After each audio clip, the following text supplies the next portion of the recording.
What's up? Ketemu lagi sama Mimin di berita terkini MotoGP. MotoGP semakin hari semakin mendekati ke peraturan baru. Namun, sebelum hal itu akan dilaksanakan, pabrikan-pabrikan Jepang yang kemarin sangat terpuruk pun kini sudah memiliki harapan untuk bisa bangkit lagi. Dan tak hanya di situ, ada angin segar nih untuk tim-tim MotoGP karena ada talenta berbakat yang siap berangkat ke MotoGP. Dan juga ada kabar dari Honda yang akhirnya sudah move on dari Marc Marquez sepenuhnya.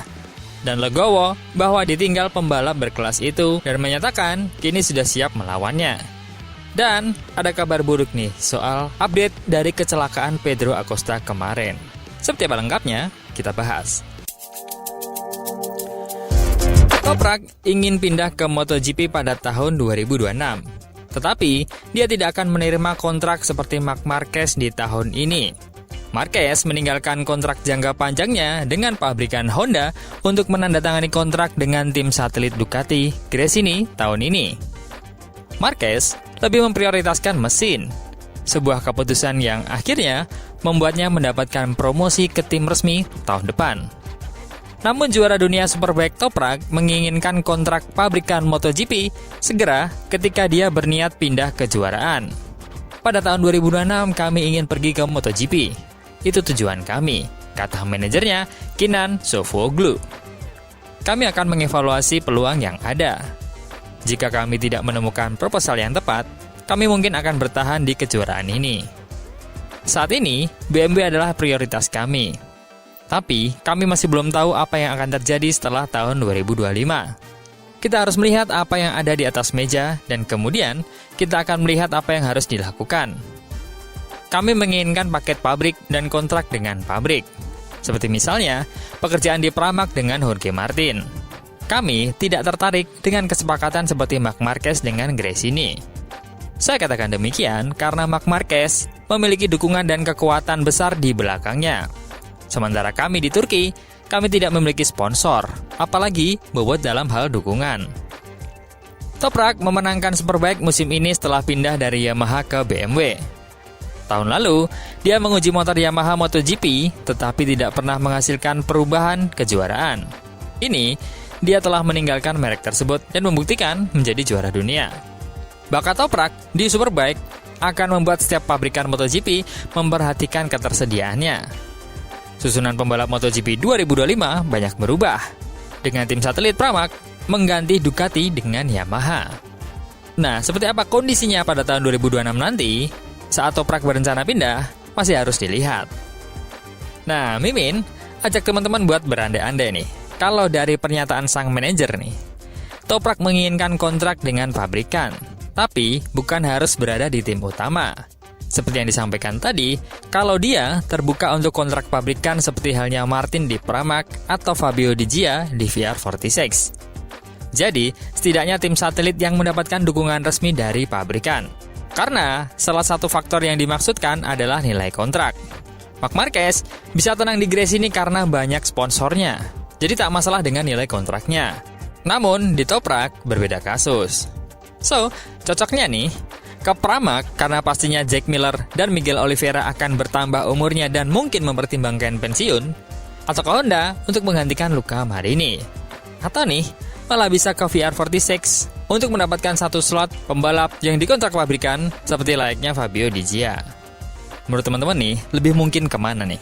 Coba komen. Lanjut ke berita kedua, ada kabar kurang baik nih dari sang rookie Pedro Acosta.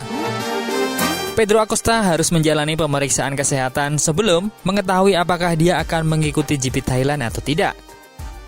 Pedro Acosta dan Augusto Fernandez kini telah terbang ke Buriram untuk mengikuti Grand Prix Thailand akhir pekan ini. Dalam kasus Acosta, hal ini terjadi setelah terjatuh selama sprint race di Grand Prix Australia yang menyebabkan dia melewatkan hari Minggu di trek Phillip Island. Rookie ini mengalami pukulan hebat yang meskipun tidak menyebabkan patah tulang apapun. Hal itu menyebabkan dia sangat kesakitan di bahu kirinya. Hiu dari Mazzaron ini, julukan Acosta, fokus pada pemulihan akhir-akhir ini dengan tujuan tiba dalam kondisi penuh untuk acara di Thailand. Namun Anda harus pergi ke pusat kesehatan lagi untuk mendapatkan persetujuan dari dokter pada hari Kamis.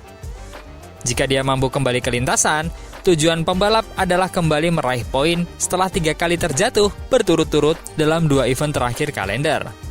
Saya membaik, sedikit demi sedikit sudah membaik. Rasanya masih sedikit sakit, tapi segalanya menjadi lebih baik sekarang. Saya mengalami akhir pekan yang sulit di Australia dan saya berharap bisa 100% berada di Thailand. Saya harus menjalani pemeriksaan kesehatan untuk mengetahui apakah saya fit atau tidak. Namun jika iya, kami akan menghadapi akhir pekan baru dengan semangat dan pekerjaan yang sama seperti yang telah kami lakukan dalam beberapa bulan terakhir. So, mari kita lakukan. Nah, Costa nih, dengan gelagatnya dan cara berkomunikasinya dengan media, dan dengan gayanya mengomentari lawan-lawannya, di masa depan, mungkin ini adalah hiburan yang akan ditunggu oleh para penggemar MotoGP. Ketika dia mampu menunjukkan diri untuk bersaing di kejuaraan dan memberikan persaingan sengit baik dari dalam maupun secara cyber, seperti pada zamannya yang selalu terjadi di antara Rossi, Lorenzo, dan Marc Marquez di tahun-tahun emas mereka. So, buat teman-teman, kangen gak nih gaya cyber seperti yang disukai Pedro Acosta, atau seperti sekarang aja yang kalem-kalem di balik lintasan? Lanjut ke berita ketiga, ada Alberto Puig yang telah mengeluarkan seruannya tentang lambatnya perkembangan Honda untuk kembali ke puncak MotoGP dan legowo akan kepergian Marc Marquez. Pabrikan Jepang yang tengah berjuang itu telah terpuruk musim ini meskipun mendapatkan keuntungan dari peningkatan konsesi. Keputusan Marc Marquez untuk berhenti dan pergi ke Ducati telah dibenarkan. Ini adalah tim pemenang. Kami terbiasa menang, kata bos Honda, Alberto Puig. Kadang-kadang Anda harus melalui proses yang menyakitkan dan inilah yang kami lakukan. Semangat Honda adalah pantang menyerah. DNA Honda adalah balapan selama bertahun-tahun dan semangat balapan adalah sesuatu yang tidak akan pernah kami lepaskan. Satu-satunya target kami adalah menang lagi. Musim ini tidak mudah, ini jelas. Kami memiliki pembalap baru, Luca Marini. Kami menghabiskan 6 atau 7 bulan untuk mencoba banyak hal, mencoba untuk memahami. Memang sulit, hasil menunjukkan kenyataannya bahwa kita tak kunjung menemukan jalan terang. Tapi, kami akhirnya menemukan sesuatu di Misano, semacam arah. Sejak saat itu, kami yakin bahwa kami dapat mulai melangkah lagi. Meskipun dari luar tampaknya kami tidak mengalami kemajuan, karena dari segi hasil memang tidak ada kemajuan, secara internal kami sedang berubah. Kami akan mengubahnya lebih jauh lagi. Honda adalah perusahaan yang telah berkecimpung di dunia balap selama bertahun-tahun. Setiap perusahaan memiliki prosesnya sendiri. Mereka dapat beradaptasi, tetapi Anda tidak dapat mengubah filosofinya. Kita bisa membuat perubahan, tapi Honda akan tetap menjadi Honda. Alex Espargaro akan bergabung dengan Honda sebagai pembalap penguji pada tahun 2025 saat dia pensiun dari balapan. Harapan mereka adalah dia dapat membantu pengembangan mirip dengan perannya dalam kebangkitan Aprilia. Kami akan beralih satu pembalap penguji menjadi 3. Kami tidak biasa mengejar orang. Tapi dalam kasus Alex Espargaro, posisinya dia memutuskan untuk pensiun. Kami pikir ini adalah saat yang tepat untuk mendapatkan jasanya karena dia berpengalaman.